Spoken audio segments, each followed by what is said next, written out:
Hi, it's great to be here for the 50th anniversary. I came all the way from New York yesterday, so don't mind if I go blank. It's just jet lag, nothing else. I'm really happy to be here, and thanks for having me.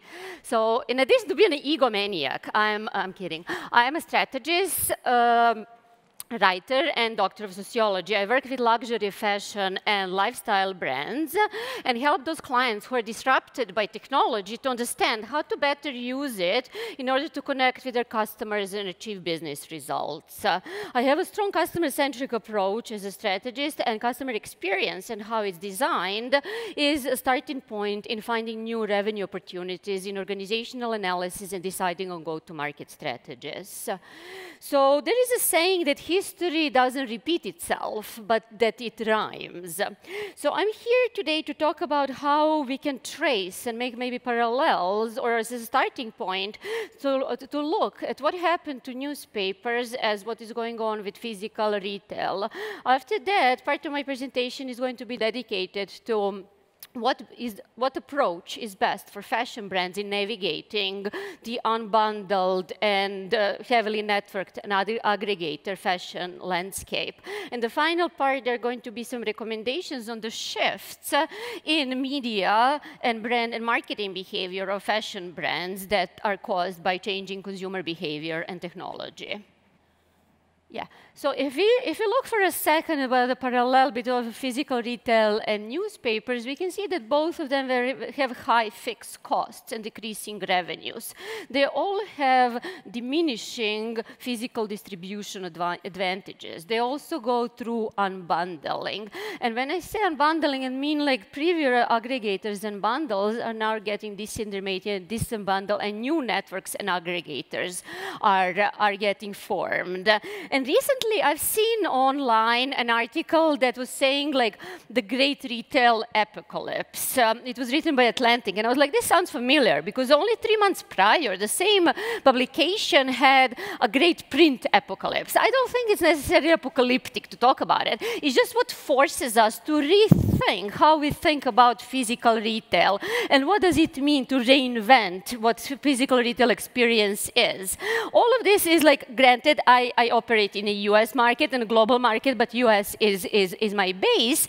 And all of this is exacerbated the closing of stores. There were 9 retail bankruptcies in the US in 2007. That's only 6 months. There were additional 9 in the entire of 2016.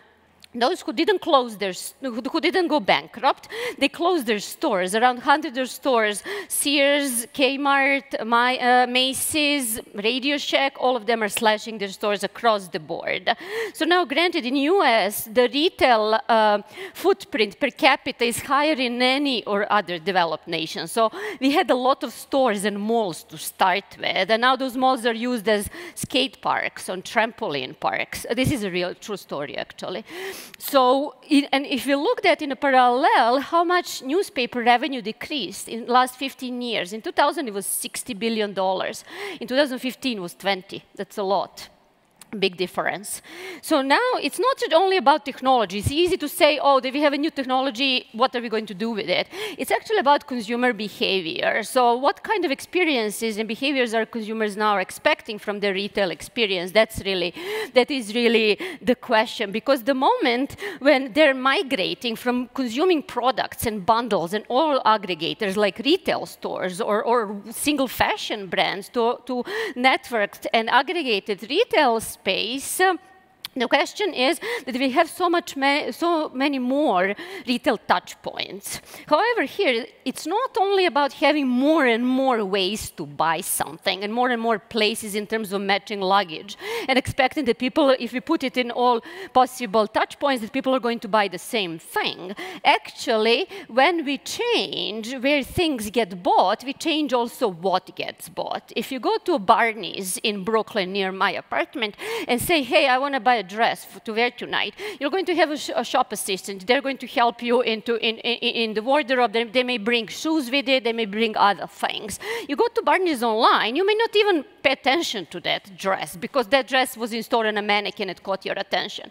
But here it's all about like what is content over there? What is the highest rated thing? What are some recommendations? Like how do I browse online? What comes across is going to make me buy different things. If I say, tell Amazon Alexa, hey Alexa, I want to buy what this fashion blogger Song of Style was wearing when she took an Instagram post on July 5th, Wednesday, July 5th, order that, I'm going to buy something completely different. So new purchasing journeys mean new kinds of decisions. When we change how things get bought, we also change what gets bought. So when we look now at consumer behavior as a starting point, that introduces a really complex new media landscape. Media landscape used to be simple. It used to be like film, print, TV, maybe radio, out of home.